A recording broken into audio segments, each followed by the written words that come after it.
Hello students, myself Meenu from Happy Cambridge School. Let's continue our lesson 3, the ultimate carving.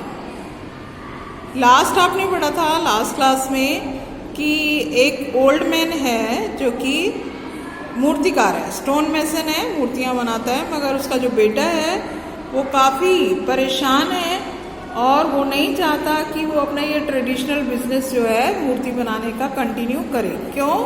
क्योंकि वो उसे ये लगता है कि इसमें कोई ज़्यादा पैसा नहीं है।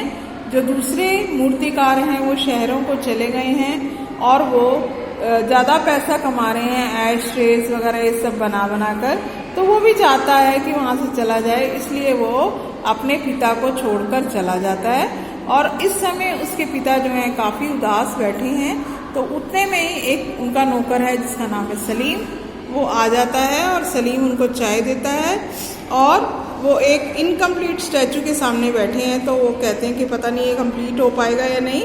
तो सलीम उनको श्योरिटी देता है, विश्वास दिलाता है कि आप ज़रूर ये बहुत सुंदर सा स्कल्पचर बना पाओगे, इसे कंप्लीट कर पाओगे। तो old man looked at the orphan boy who had come to work for him 5 years ago, and drenched to the skin, dressed in tatters, and had begged for shelter during a furious monsoon storm, and had stayed on to work for old master craftsman. He had grown tall and strong. The old man knew that Salim too would leave him one day. He sighed and looked into serious eyes of the boy, clouded with sadness, a sadness the old man could not understand. He shook his head. My strength is waning. I can't work with the chisel like I used to. Carving takes too long. अब देखिए, जो old man है वो ये सोच रहा है कि ये सलीम जो था एक ऑर्फन अनाथ बच्चा था और वो एक तूफ़ानी रात में उनके पास आया था 5 साल पहले, और फटे पुराने उसने कपड़े पहने हुए थे, पतला दुबला सा था, गीला हुआ था, भीग गया था, और उसने उस ओल्ड मैन को आश्रय के लिए रिक्वेस्ट किया था, मतलब उसे रहने की जगह मिल जाए उसके। तो उन्होंने उसको अपने पास रख दिया, रहने दिया था, अपने पास रख लिया था।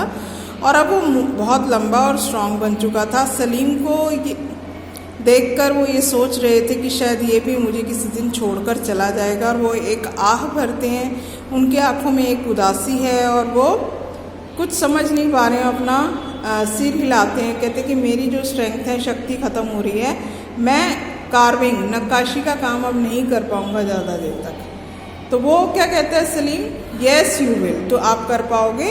एंड बॉय फिर से उनको गर्म चाय का ग्लास देता है, चाय ऑफर करता है, drink please, it will be help you, ये पी लो, इससे तो आपको हेल्प मिलेगी। और फिर वो कहता है I have to go to market for an hour and और 2, but I will be back in time on to prepare dinner. कहता है कि मुझे ना 1-2 घंटे के लिए मार्केट जाना है, मगर मैं डिनर तैयार करने के लिए आ जाऊँगा, उससे पहले ही मैं आ जाऊँगा उस टाइम तक। The old man nodded and thought, he has been going to market too often lately. I hope he hasn't fallen in bad company. He shot a questioning glance at the boy who turned and left the room. अब old man ने गर्दन तो हिला दी, और मगर वो सोच रहे हैं कि जब भी मार्केट जाता है तो बहुत देर लगा कर आता है, तो ये किसी बुरी संगत में तो नहीं पड़ गया है।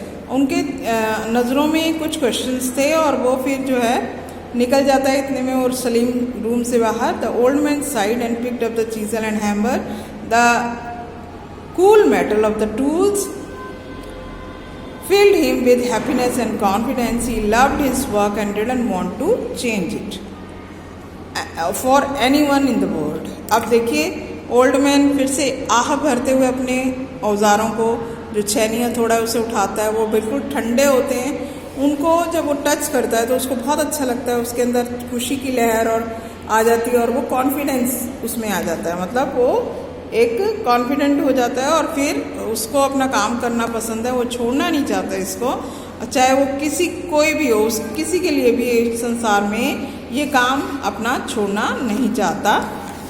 नेक्स्ट वीक क्या होता है? Days and weeks went by.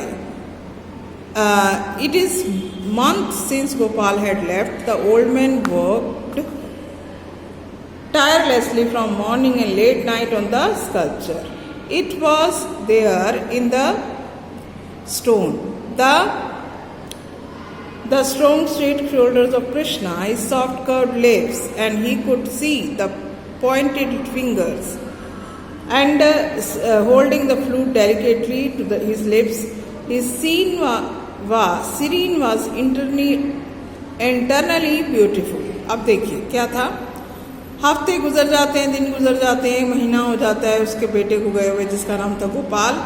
अब ओल्ड मैन जो है दिन रात उस स्कल्पचर को, उस मूर्ति को पूरा करने में लगे हुए हैं. जो कृष्ण की मूर्ति बना रहे हैं वो, उनकी उंगलियां, उनकी कोमल होठ, उनमें उंगलियां जो पॉइंटेड उंगलियां थी, उनमें बांसुरी, और बहुत ही सुंदर उनका दृश्य दिख रहा था. द ओल्ड मैन जो है holding his flute delicately to his lips. Old man ने बड़े ध्यान से उनकी बांसुरी को पकड़कर उनके होठों से लगाया, तो मतलब उस तरह से वो बना रहा है. And could see it this in it stone में वो फील कर रहा है, कुड फील कर रहा है. And only had to set it free with his chisel. बस उसे उसको चीजल के साथ, मतलब छेनी और थोड़े से उसे बनाना था. He didn't feel hunger, didn't feel thirst. ना उसे भूख लग रही है ना प्यास लग रही है. He was driven away by the desire to finish the sculpture in time, and it was the biggest piece, the best, it would be the last. तो उनको ये लग रहा था कि वो ये जो स्कल्पचर है, जो मूर्ति है, उनको टाइम पे ख़त्म करनी थी, और ये शायद सबसे बड़ा और सबसे बढ़िया उनकी मूर्ति रही होगी, तो शायद लास्ट भी होगी, वो ऐसा सोचते. And on and on he work. वो काम करते रहते हैं, हथौड़ी छेने से प्रहार करते रहते हैं, उस पर बार बार हिट करते रहते हैं पत्थर को. And then came when the old man felt the strength ebb, his arms felt heavy and eyes grew tired.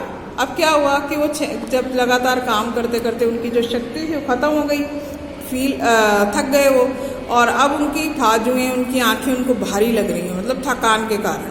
उनको दिखना भी धुंधला शुरू हो गया, मतलब क्लियर दिख भी नहीं रहा, कुछ भी शेप उसकी कृष्णा की देख नहीं पा रहे हैं जो कि वहाँ पर. तो फिर वो क्या करते हैं, जो स्टूल के ऊपर रखी हुई थी मूर्ति जिसे बना रहे थे, overcome with fear he sank to his knees and prayed. वो अपने घुटनों पर बैठ के और प्रे करने लग जाते हैं. The old man prayed a lot these days. इन दिनों में ओल्ड मैन ने बहुत सारी प्रेयर्स की, प्रार्थनाएं की भगवान के आगे. Master ji, Salim said. सलीम इतने में आ जाता, बोलता, master ji you haven't touched the food again. आपने फिर से खाना नहीं खाया. And you have some rice. थोड़ा सा चावल तो खा लीजिए, थोड़ा गर्म दूध ही ले लीजिए. आपने लिया थोड़े से चावल और सब्जी खा लीजिए. आपने सिर्फ ब्रेकफास्ट में ही दूध लिया था बस, और उसके पास कुछ. And have the curd. और ये दही भी लो, तो आपको तो दही पसंद है, तो आप ये, मुझे पता है कि आपको पसंद है, तो आप ये ज़रूर खाओ. मतलब मूर्ति बनाने में इतना वो मगन हो गए ओल्ड मैन की उनको याद ही नहीं है कि खाना भी है, कुछ पीना भी है. That's all for today. We will continue the rest of the lesson in the next class. Please read the lesson. Thank you.